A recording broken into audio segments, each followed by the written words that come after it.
Toutefois, l'éducation au développement durable ne se limite pas aux enseignements.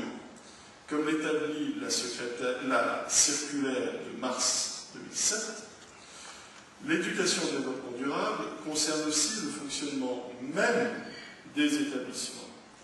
Ces derniers peuvent entrer désormais en démarche globale de développement durable, que dans notre jargon nous surnommons E3D, mais ça c'est le jargon éducation. Chaque projet d'établissement peut ainsi intégrer la dimension pédagogique, propre aux enseignements disciplinaires et interdisciplinaires, la vie scolaire, les actions éducatives et la gestion durable en un tout cohérent en termes de développement durable. En effet, les écoles et les établissements sont le lieu de travail et le lieu de vie où le développement durable peut être concrètement mis en œuvre. Lorsqu'il entre en démarche globale de développement durable, l'établissement scolaire constitue l'unité privilégiée de cette stratégie. Depuis 2005, les premières expérimentations de la démarche globale de développement durable des établissements scolaires ont cédé la place à une généralisation bien engagée. Plusieurs centaines d'établissements sont désormais concernés. À terme, tous doivent entrer dans ces démarches. La Direction générale de l'enseignement scolaire travaille d'ailleurs actuellement à l'élaboration d'un guide de l'établissement en démarche de développement durable, guide destiné à faciliter la mise en œuvre de cette démarche par les équipes éducatives de direction et par les élèves.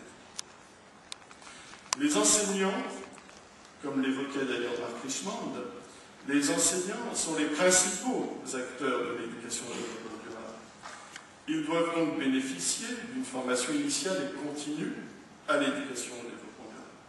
Rappelons par exemple, ou même entre autres, le programme national de pilotage de mars dernier qui établit le lien scientifique et pédagogique entre les géosciences et l'éducation au développement durable et qui a permis de former de nombreux personnels, non seulement d'enseignement, mais aussi d'encadrement.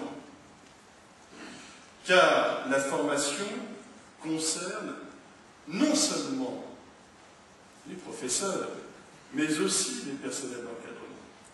Ainsi, l'École supérieure de l'éducation nationale va bientôt proposer des formations à l'EDD, l'éducation au développement durable, et dans un nombre croissant des 30 académies qui recouvrent le territoire, les formations éducation au développement durable sont de plus en plus à la fois interdisciplinaires et multicatégorielles. Ainsi, les personnels d'enseignement, les personnels d'encadrement, les personnels techniques peuvent-ils être formés ensemble aux problématiques du développement durable, en appréhender ensemble la complexité et la transversalité, pour mieux les transposer au sein des écoles et des établissements.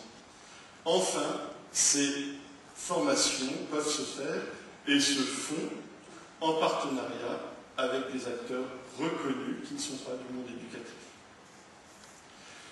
Les ressources pédagogiques, et ça a été évoqué déjà largement ce matin, sont une problématique essentielle. Le Centre national de documentation pédagogique et le réseau des centres régionaux et départementaux de documentation pédagogique, en particulier le pôle national de ressources pour l'éducation et le développement durable d'Amiens, sont des producteurs essentiels et de qualité.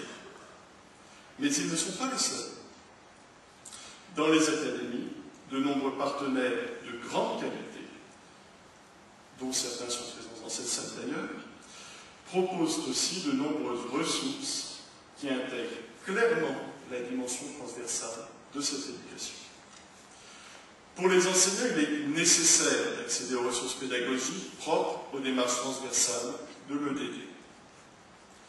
Ces ressources sont nécessaires pour leur enseignement comme pour leur auto-formation.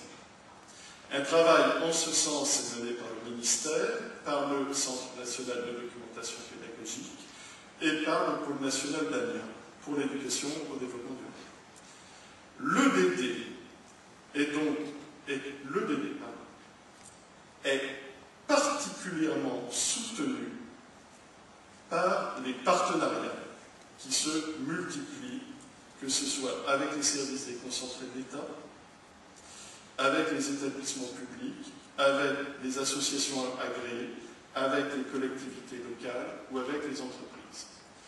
Je tiens à rappeler qu'il existe déjà, entre autres, plus de 12 plans régionaux d'éducation et de développement durable qui associent les académies, les collectivités territoriales, les réseaux associatifs et les entreprises. Sans ces partenariats, l'éducation et le développement durable perdrait de sa dimension transversale. Il est donc important de les renforcer, car c'est tous ensemble, en coordonnant toutes les dimensions de l'éducation et du développement durable, les dimensions scolaires et non scolaires, que nous pourrons ainsi réussir le développement durable. Je vous remercie.